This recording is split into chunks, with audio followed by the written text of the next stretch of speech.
Okay, so Ashley is here visiting me today. Yes, I came because Vicky's leaving for Portugal.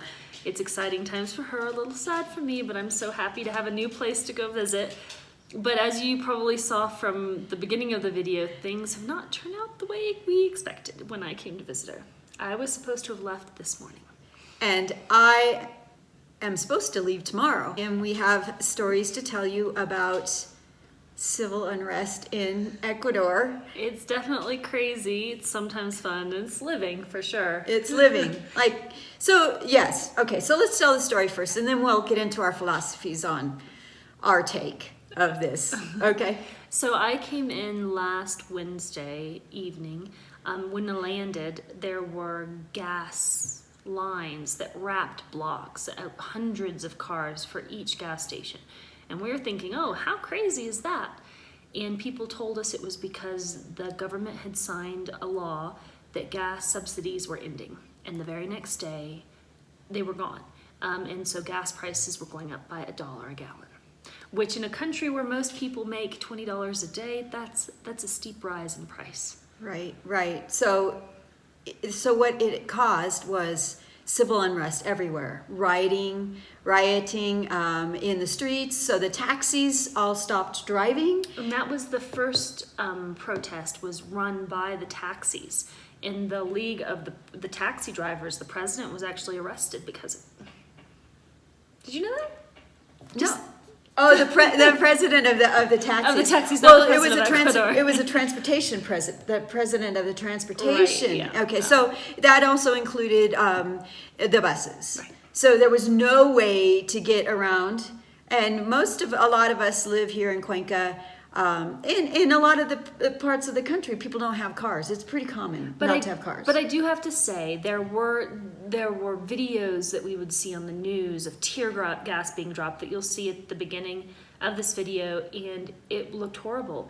In some cases, we were 2 streets away at restaurants having margaritas and not really noticing that there was any problem. But that changed for us because I needed to get home to Cotacachi. And I need to fly out I have a ticket to fly out. Today is Monday. I have a ticket to fly out on Tuesday, October 8th. So when we learned what was happening, we were at brunch yesterday. But we were there and we're talking to the owner, and he says that the stops, they call them the paros, are going to continue on, and that it's going to get worse. Because now it's not the taxi drivers, bus drivers. It's moving on to the indigenous who consider themselves a nation. And they are protesting, and they're taking their protests by foot to Quito for Wednesday of this week. Right, and most of them are coming from the northern part of Ecuador, and they are walking by foot. How many miles do you think it is? It's miles. It's miles. In some cases, over 100 miles that right. they'll be walking to get to the city. Thousands and thousands of indigenous people are planned. They have arrived today, but they plan to have a big protest on Wednesday. And so the craziest thing about this is the town that I live from, Cotacachi, is mainly indigenous.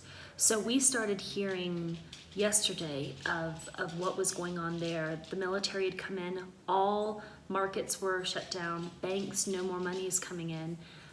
The indigenous control the water there. They are threatening to turn off water supplies. There's been a death in the area. They've taken, I think it's 50 police officers hostage in the area. It's serious times. And what I thought was really interesting is we've heard multiple people who've lived here say this has only happened 3 times in their memory where the indigenous have marched to Quito. And when it happens, they take over the presidency. They knock him out of his throne, and then there's a change in government status. And so I don't have any backing for this, but for instance, one of the deaths that has happened so far was someone trying to make it through a roadblock, and they hit someone and killed them. Well, they didn't actually kill them, but because there were so many roadblocks, the ambulances couldn't get there to help them. Right. But what was said was that their family didn't go home to mourn it. They're continuing to protest and to stay. We have a wonderful guy that works for us. We love him. His name is Gato, Cat. And Gato got permission because he's taking care of our animals while we're out of town to not take part in the march. But because of it, his wife had to go for him because every family in the indigenous community has to be represented. Yeah. So, I mean, this is really crazy. And they're the majority of the country. You think of it as a Spanish country, but Ecuador and Peru, and some parts of Bolivia, but mainly Ecuador and Peru are mainly indigenous. So the indigenous population controls the politics. Right.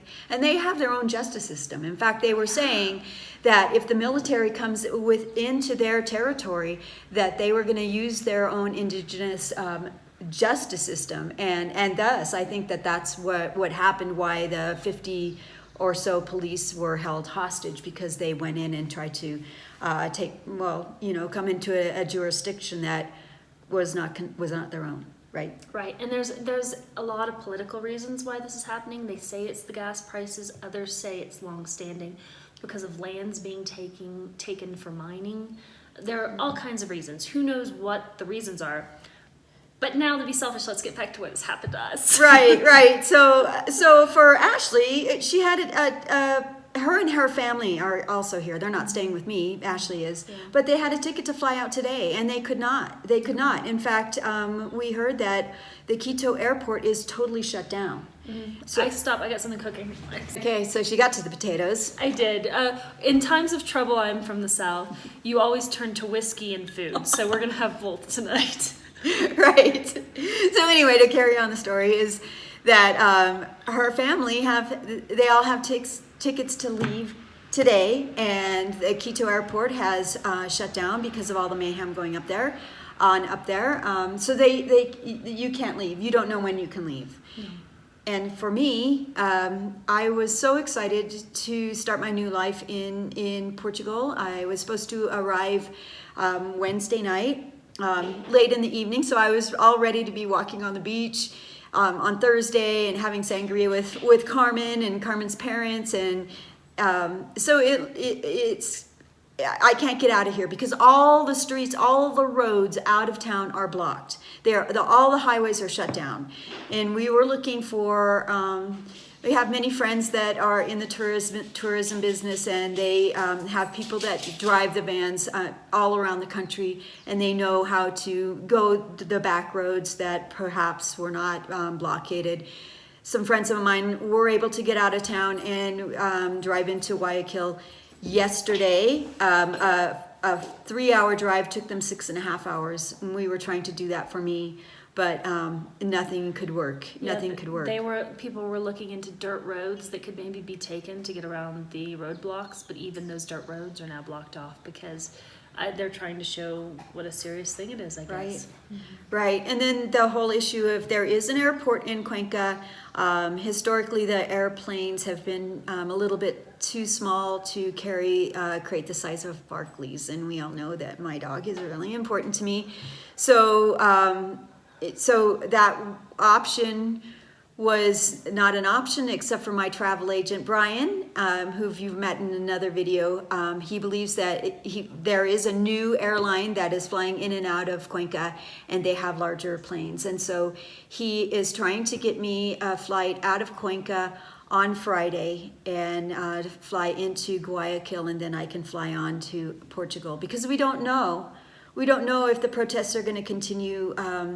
The talk is from the indigenous people that they are not going to stop until they bring the president down. And they think that it's going to happen by Wednesday. But the president has accepted over $3 billion in aid. Right. And part of it is dependent on costs being cut for the country of Ecuador.